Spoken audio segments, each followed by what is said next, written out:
Então, o GPT também dá uma certa resposta sobre como fazer o gerenciamento de um projeto segundo uma visão explicitamente cristã. E o que eu vejo é que é muito comum que pessoas que querem fazer um projeto cristão simplesmente façam um projeto comum, genérico, como qualquer outra pessoa faria, e aí joga aí algumas palavras-chave cristãs, um Christian-centered approach, né?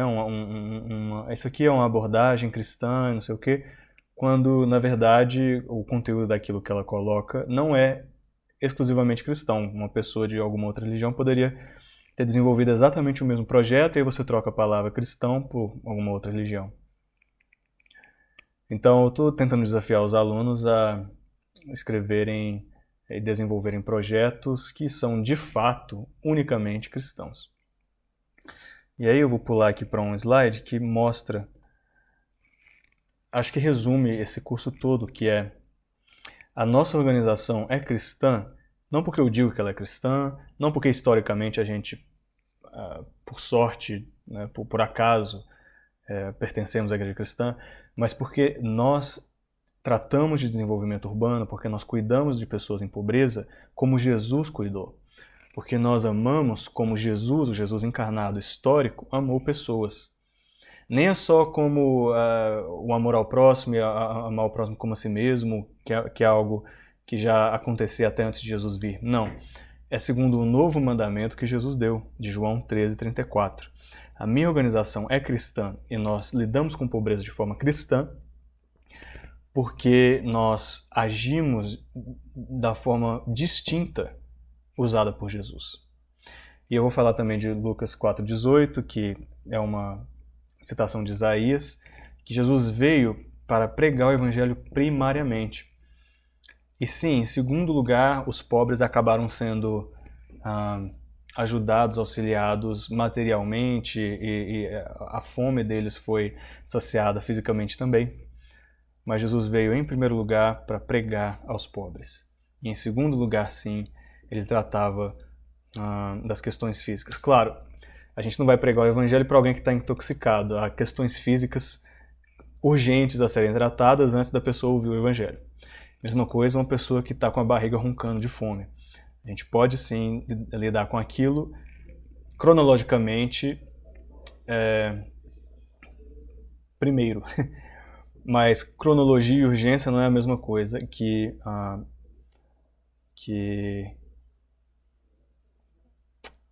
como dizer, que de facto a principalidade, ou meu Deus, está me faltando muito português.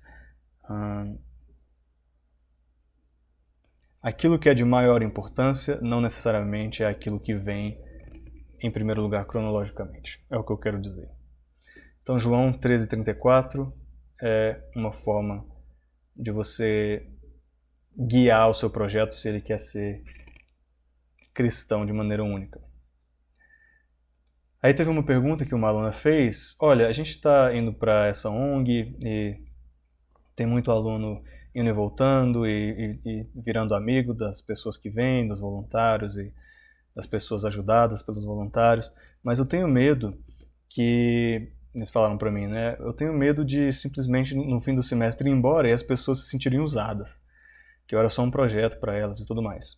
E a resposta da dona não, né? Desculpa, da diretora dessa ONG é que, olha, sim, isso é um risco, mas é muito melhor que essas pessoas sejam expostas, sim, a outras pessoas, mesmo que por tempo curto, do que se se os seus alunos nunca viessem, entendeu? É muito melhor que eles venham, porque ainda assim as pessoas têm então a oportunidade de fazerem um network, de serem ouvidas por uma diversidade maior de pessoas com histórias diferentes, de serem contempladas com a sua presença, com a sua empatia, de oferecerem empatia e um ouvido amigo para um número diferente de pessoas. É importante para que esses voluntários que vêm curto prazo, seus alunos, Paulo, que eles venham para praticar também e melhorar suas habilidades de serviço. E você pode também mitigar essa dificuldade ou esse problema de pessoas se sentirem usadas com honestidade, ser bem sincero desde o princípio, dizendo, olha, eu estou aqui principalmente por causa de um projeto da minha sala de aula e depois de tantos meses eu vou embora, provavelmente a gente não vai se ver mais e tal. Então tudo isso pode ser, vamos dizer, mitigado. Trouxe então mais algumas passagens, eu falei de Maica, de Miqueias, né, que fala muito de justiça, da ética social de 1 Pedro 2,14, de Jeremias 29,7. Falei também de Mateus 23, quando Jesus denuncia a ganância dos fariseus.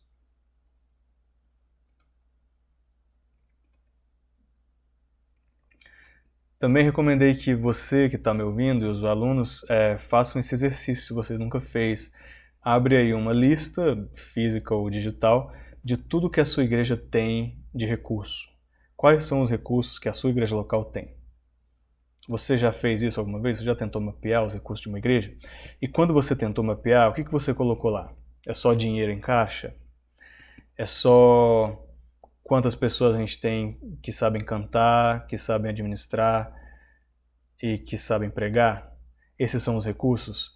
Ou você tem uma visão um pouco mais abrangente do que é recurso? Não só recursos físicos, como recursos de pessoas e de serviços. Porque a sua igreja tem mais de 5, 6 dons espirituais. Existem listas mais extensas na Bíblia mesmo. Tem o dom da fé, o dom da oração, o dom da hospitalidade. Existem muitos dons. Então, você já mapeou pessoas que têm determinados dons?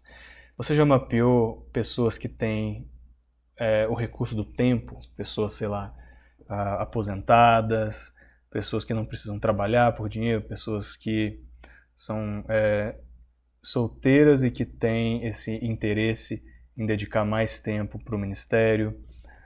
Você já parou para pensar que não só dinheiro, mas também expertise, pessoas que sabem consertar um carro, consertar eletrodomésticos, que sabem cozinhar. Você já juntou, você já levantou os dados de quantas pessoas podem ajudar na sua igreja com isso? Já levantou os dados não só de dinheiro, mas de quantas cadeiras, de quantas vamos dizer, impressoras ao todo a sua igreja pode ter, ou seja, bens materiais que a sua igreja tem distribuídos entre a sua comunidade. Que tipo de serviço a sua igreja pode prestar? Quais os serviços que os seus membros podem dar? Eles sabem cortar um cabelo? Eles sabem fazer um tratamento dentário básico? Eles sabem auxiliar pessoas em abrir uma conta corrente? Eles sabem ensinar inglês?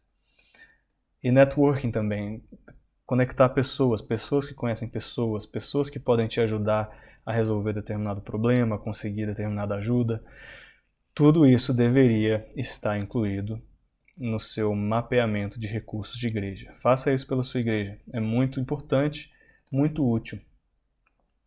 Faça também, torne a sua igreja acessível, no sentido de que pessoas que vêm que não sabem a língua, ou que não sabem o crentez, ou que falam uma outra língua, elas conseguem acessar os seus cultos, elas conseguem assistir ao culto, elas conseguem seguir a liturgia. Já existem serviços de aplicativos, sites, inteligência artificial que podem imediatamente traduzir grande parte do que é dito em uma igreja. Aí eu também falei um pouco do livro A Máfia dos Mendigos, que é um livro que diz que a caridade tem sido ineficaz. A caridade da iniciativa privada, do governo e de ONGs tem sido ineficaz e acabou criando novas formas de dependência e de miséria humana. O problema delas é que ela é impessoal. E muitas pessoas de rua, elas na verdade precisam, em primeiro lugar, de relacionamento. Elas precisam ser conhecidas, elas precisam ser amadas, vistas, ouvidas, antes mesmo de serem dadas um pão, de terem um trocado distribuído a elas. Eu coloquei o site aqui, a gente pode ouvir mais. E aí eu falei um pouco da opção beneditina, porque os monges beneditinos eles eram bem focados na sua comunidade local, eles estavam menos interessados em influenciar a cultura geral da Europa daquela época e mais interessados nas suas comunidades. Mas isso é só uma questão de amplitude, de quão descentralizado ou quão centralizado você vai fazer a sua transformação social. Então, sim, se você foca na sua família ou se você foca no seu bairro, isso vai sim ter um efeito cascata, né? Um efeito dominó, que com certeza ajuda as pessoas ao seu redor. Então, não tem problema. Se você é uma pessoa mais, eu quero cuidar da minha comunidade, da minha igreja, faça isso bem e isso vai ser um recurso para a sua comunidade em geral. E dei também o testemunho das pessoas que eu conheci na minha igreja, pessoas que precisavam de muita ajuda, pessoas que inclusive diziam, olha, eu sou um pedinte, eu sou um pregador de rua e sou um pedinte. Ou, olha, eu sou uma pessoa que eu vou ficar cega nos próximos meses, o meu médico disse que a minha visão vai começar a falhar, e eu vou precisar de ajuda, eu preciso de ajuda para arranjar trabalho, eu preciso de ajuda para continuar pagando o meu lugar para morar, como é que eu vou fazer e tudo mais. Então essas pessoas chegavam na nossa igreja e elas são irmãos, né? Elas cultuam conosco. E aí então a gente tem que fazer certas decisões.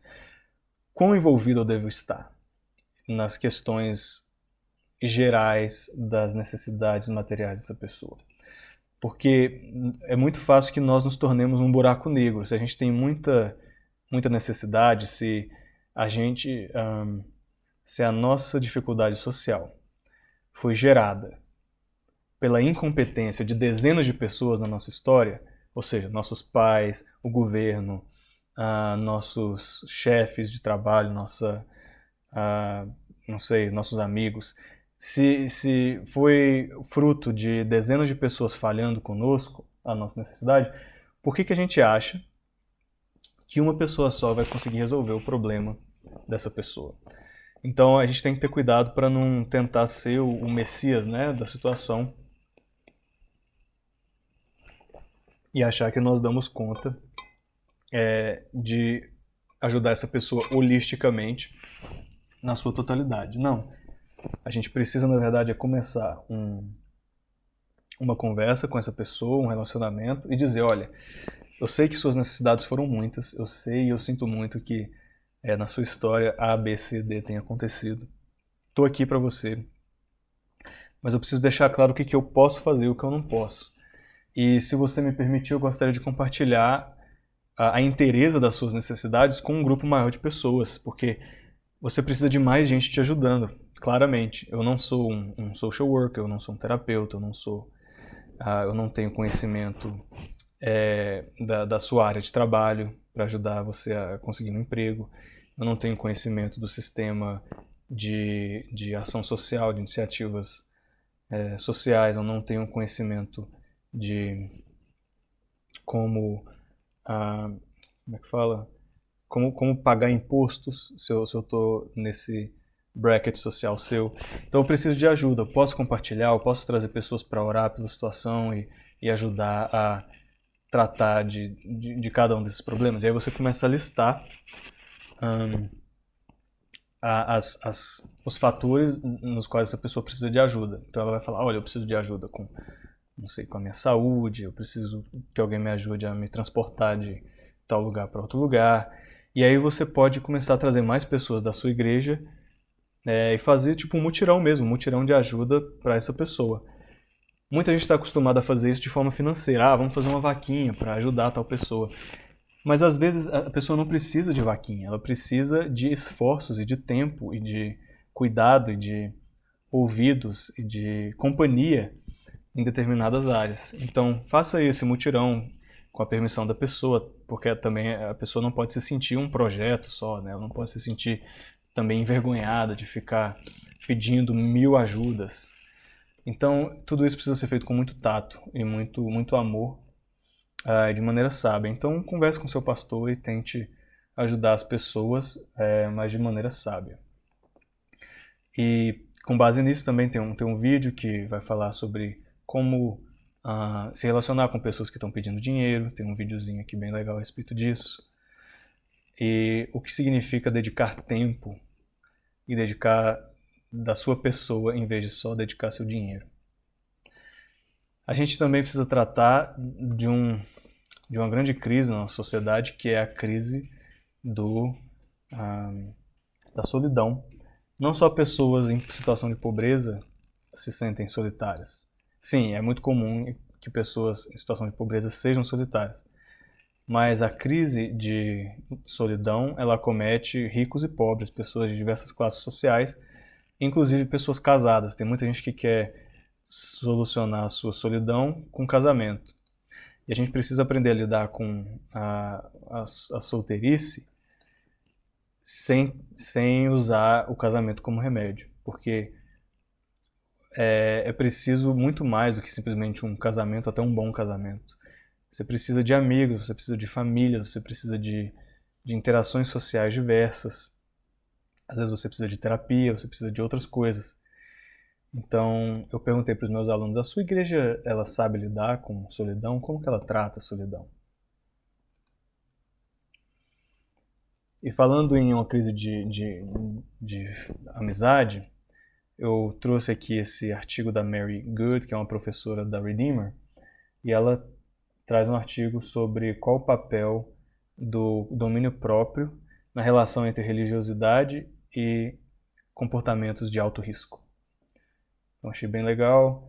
Trouxe também 2 exemplos diferentes de como relacionamentos românticos podem se apresentar. Um é um relacionamento não recomendado, né? Como que uma pessoa vai atrás de um parceiro, de uma parceira, e o outro é um relacionamento modelo. Também falei um pouco de intoxicação, porque a gente está falando sim de juventude, é muito comum que a juventude comece a se interessar pelos canabinoides e pelo álcool. E aí eu trouxe essa reflexão. Você pode ser intoxicado com cafeína ou com muita comida ruim. Então por que a gente continua tomando café ou continua comendo besteira, bebendo besteira e julgando pessoas que têm vícios em álcool e cannabis? Onde que está a diferença? Então é importante a gente saber articular essa diferença e evitar ser também hipócrita no sentido do nosso próprio autocuidado. A gente tem sim que saber os efeitos nas nossas sinapses, né? Esse aqui é um neurocientista, o nome dele é Dr. Daniel Amen, e ele viu muitos scans de cérebro de pessoas que usam cannabis e de pessoas que têm o hábito de beber. E ele também fala de pessoas que beberam muito café, dos danos cerebrais que o excesso da cafeína causou. Então, é importante a gente ter alguma noção de onde está a pesquisa, a academia, né, nessa área, para a gente saber quão sérias são as consequências para as pessoas que a gente está ajudando. E saber dar razão, né, do porquê uma pessoa deveria se cuidar melhor. E, inclusive, das dificuldades. Porque é tão difícil alguém deixar o cigarro, deixar o álcool, deixar o café. E o vício em açúcar, o vício em gorduras saturadas e tudo mais. Também falei um pouco do Sermão do Monte e por que a gente às vezes pensa que quando a gente busca primeiro o reino de Deus, a gente nunca vai passar fome, a gente nunca vai ter situações de pobreza. Se é assim que a gente interpreta, né, essa passagem. Deus vai provar tudo o que precisamos. Não quer dizer que necessariamente em todas as situações da nossa vida a gente precisa ter absolutamente todas as nossas necessidades supridas. Só quer dizer que a gente não precisa ser ansioso a respeito disso. Aí eu falei um pouquinho de teoria das relações sociais, né, o Game Theory, e a ética de determinadas comunidades. Tem comunidades que funcionam no toma lá da cá, né, que funcionam no eu te faço um favor, você faz um para mim. Tem comunidades mais altruístas e tem comunidades só de pilantra. E aí existem simulações, que é esse que é a Game Theory, simulações de no futuro, né, onde que desemboca comunidades mais altruístas, comunidades mais só transacionais e comunidades totalmente oportunistas. Onde que isso vai dar? Então isso é importante porque a gente precisa saber prever os efeitos das trocas sociais, os efeitos de longo prazo da nossa comunidade. Voltei então a falar das passagens de Miqueias. Miqueias vai falar muito a respeito da justiça. Inclusive, cadê as duas palavras aqui? Tzedakah e Mishpat em Amós e Mishpat em Miqueias, que são essas palavras da justiça, da retidão. Elas são importantes porque elas estão altamente linkadas ao cuidado com o vulnerável e os pobres. E aí eu falei, olha, a gente quer, claro, a gente aguarda a vinda da Nova Jerusalém, e vai ser uma cidade em que não vai haver imoralidade, não vai haver assassinato, nem idolatria, nem mentira. Então, como esperar pacientemente trabalhar por uma cidade parecida hoje, aguardando a vinda de Cristo? E quais são os exemplos de moralidade civil que a gente pode tirar de Ezequiel 18, de Esdras 22? Já passei por esse slide. Miqueias 4, falando que Deus requer que todas as pessoas, independente da geografia delas, independente delas pertencerem ao Israel geográfico, todas as nações do mundo, no Antigo Testamento e no Novo, né, são chamadas, elas têm a obrigação de amar Yahweh sobre todas as coisas e amar o próximo como a si mesmo. Então Deus vai pedir contas de todas as nações, cristãs ou não, cristianizadas ou não, teocráticas ou não. Aí eu comecei a falar do movimento de repaginar, né, esses prédios de negócios, esses prédios comerciais, e transformar zonas comerciais em zonas de moradia. Isso é comum em Brasília, né? Tem muita quadra comercial aí que abriga muitos universitários. Eu fui um deles. Mas existe um movimento maior hoje em dia, principalmente pós-pandemia, em que prédios ficaram inabitados e acabaram sendo vendidos e eles foram transformados em moradia. Falta de moradia é um grande problema social, talvez o maior problema social atualmente. Também existe um movimento de juntar os seus quintais. As pessoas, principalmente na América do Norte, estão passando a baixar as suas cercas e tornar aqueles espaços que eram individualizados em espaços comuns. A Singapura também teve a sua estratégia, ela já é uma estratégia mais governamental, mais programática, mas eles resolveram o problema de sem tetos. E é importante também entender a história, como que o colonialismo, neocolonialismo e imperialismo trouxeram nações inteiras a essas crises de pobreza e principalmente crises imigratórias. Pequenas transformações. Eu falei como que um trabalho voluntário, se você pode ajudar aí a consertar uma cerca, cortar uma grama, qual o impacto disso se a gente faz isso como uma igreja semanalmente, qual o impacto que isso pode ter no seu bairro. E a gente entra em questões de quem é dono de terra, né? Quando a gente fala, ok, a gente tem uma crise de moradia, como distribuir terras, como distribuir locais, como comprar uma terra. E a gente entra numa questão mais teórica, filosófica, né? No final das contas, quem é que é o dono de toda a terra? A questão palestina, a questão colonialista, a questão de a quem pertencia as terras que os nativos ocupavam no momento da outra ocupação, né, no momento do imperialismo.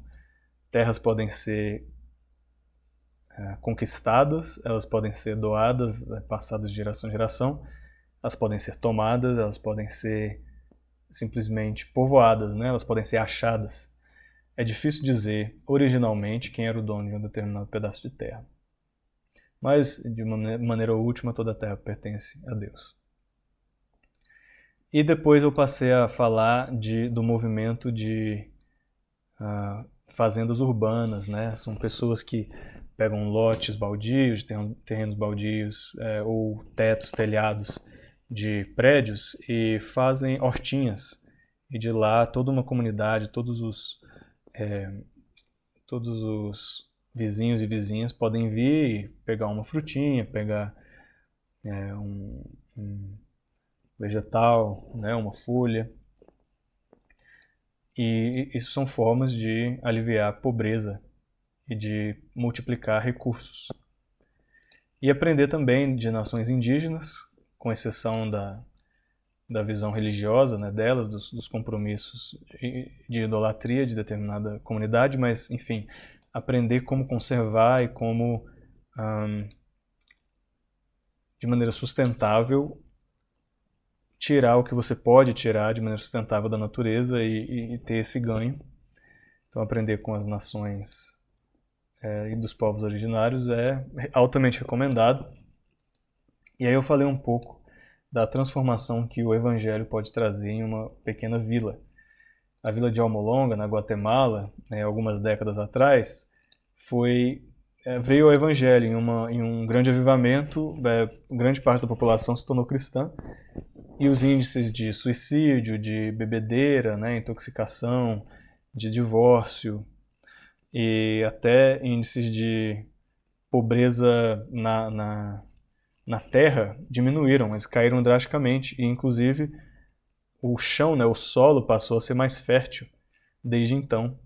E ela é uma vila famosa pelos vegetais mais suntuosos, né, os vegetais mais bem cuidados e mais volumosos que se tem.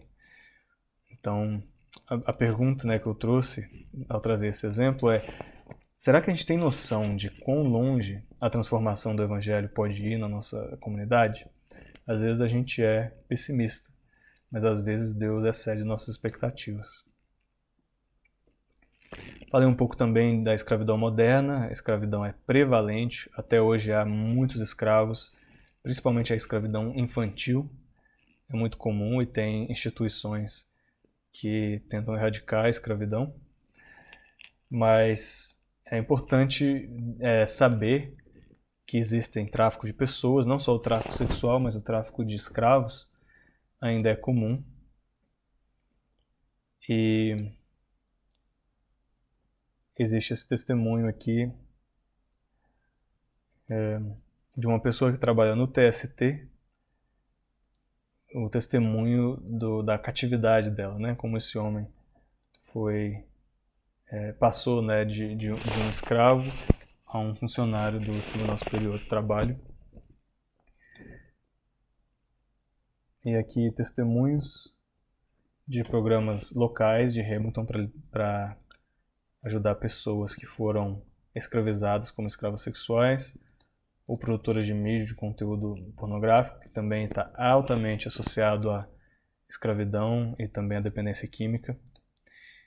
E a nossa responsabilidade de não sermos consumidores. Então você pode ajudar, socialmente falando, a sua comunidade simplesmente por deixar de consumir determinadas coisas.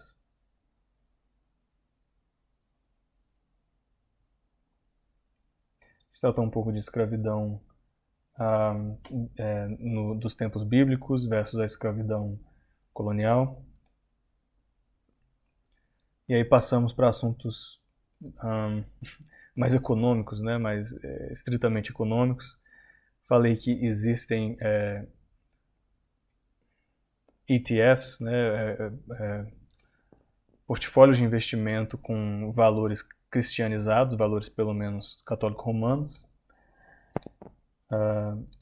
formas de se alocar recursos que não por meio do sistema bancário comum. Enfim, eu trouxe tudo isso para a gente pensar enquanto alunos e enquanto professores de formas diferentes de se guardar recursos, de se distribuir recursos, e qual o papel de grandes bancos, qual o papel de governos no uso dos recursos e como que a gente pode mitigar isso, ou como que pessoas simplesmente chegaram a ficar pobres porque elas tentaram investir e acabaram perdendo todo o seu dinheiro. Então isso também é importante, isso é uma forma de chegar à pobreza também. Falei também de uma dificuldade crescente que é nações inteiras vão desaparecer, já estão desaparecendo por conta da elevação do nível do mar. Então, os refugiados do clima serão cada vez mais comuns nas próximas décadas. A gente precisa aprender como cuidar desse tipo de refugiado. Ou seja, não são refugiados de guerra, não são refugiados por miséria econômica, são simplesmente refugiados que perderam as suas casas por questões climáticas. E qual o papel de grandes iniciativas, até inusitadas, como formar comunidades flutuantes, formar comunidades com base em produzir ilhas artificiais, isso está sendo feito na China, isso é feito pela Arábia Saudita. Enfim, qual o valor disso para se ajudar nessa crise de moradia? E como que o evangelho pode ser aplicado a cidades artificiais? Chicago teve uma resposta para a questão do sem-teto. O que eles fizeram foi aumentar a taxação das pessoas mais ricas. Mas isso obviamente gera grande resistência.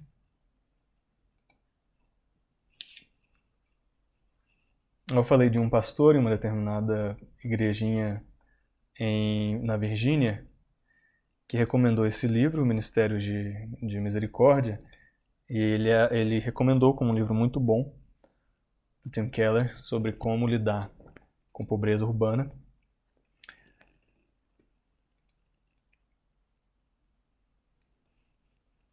E falou também que na região dele existe uma organização que chama Region 10, e ela promove e provê serviços de saúde, serviços para menores e serviços sociais em geral, conectando pessoas com os trabalhadores, com os serviços que elas precisam. Isso é uma coisa que nós podemos fazer hoje. Você sabe hoje se alguém no semáforo, se alguém chegar até você e pedir ajuda, você sabe para onde levar essa pessoa, eu nem diria levar, né? Mas pelo menos onde direcionar essa pessoa. Você sabe qual é o lugar em que elas podem achar uma cama para dormir, que elas podem achar algum tipo de abrigo, que elas podem achar comida, roupa gratuita. É importante que na sua cidade você saiba o telefone e o endereço para você passar para essas pessoas.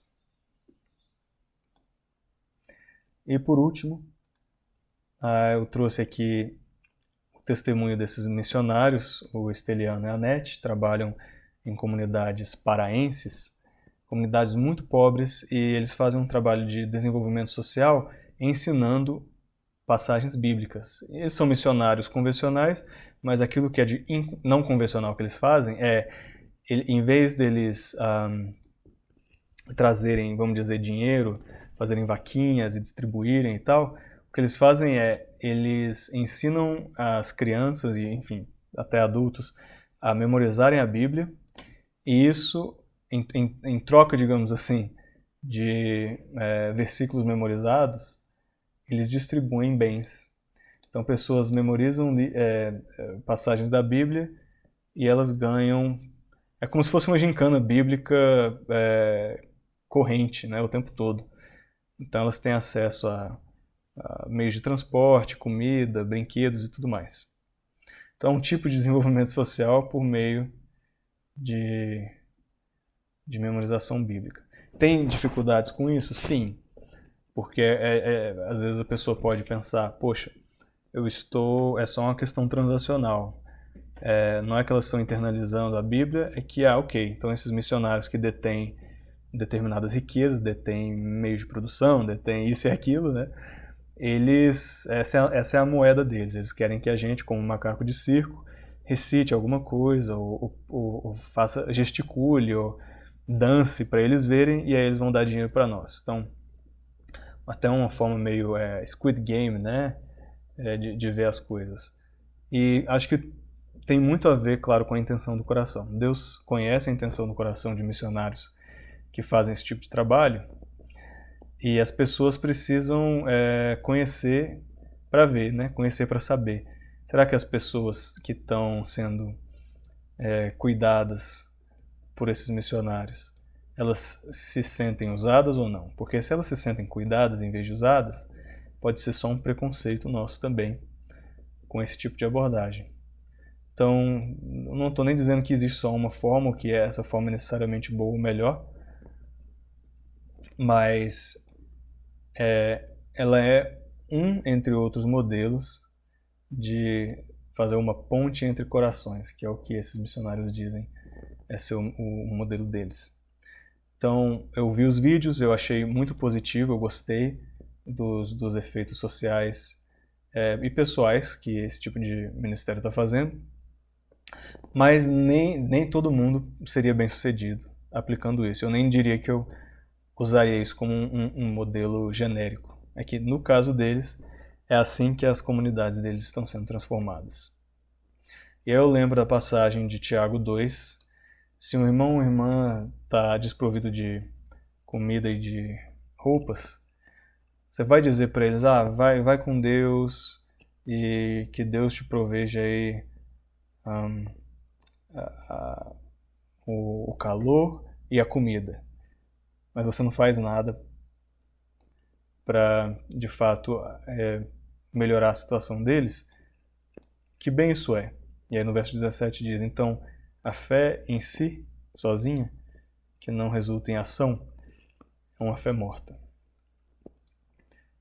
Então eu termino com essa reflexão sobre como a nossa fé deve ser viva, só que com sabedoria, com sensibilidade, aprendendo dos bons e maus exemplos que vieram antes de nós, principalmente aprendendo da Bíblia, como que a gente pode desenvolver, segundo o contexto específico de cada um, projetos de desenvolvimento urbano, de aliviação, de alívio, né, de pobreza, sendo fiéis e sendo distintamente cristãos. Então esse é o curso de pobreza e desenvolvimento urbano.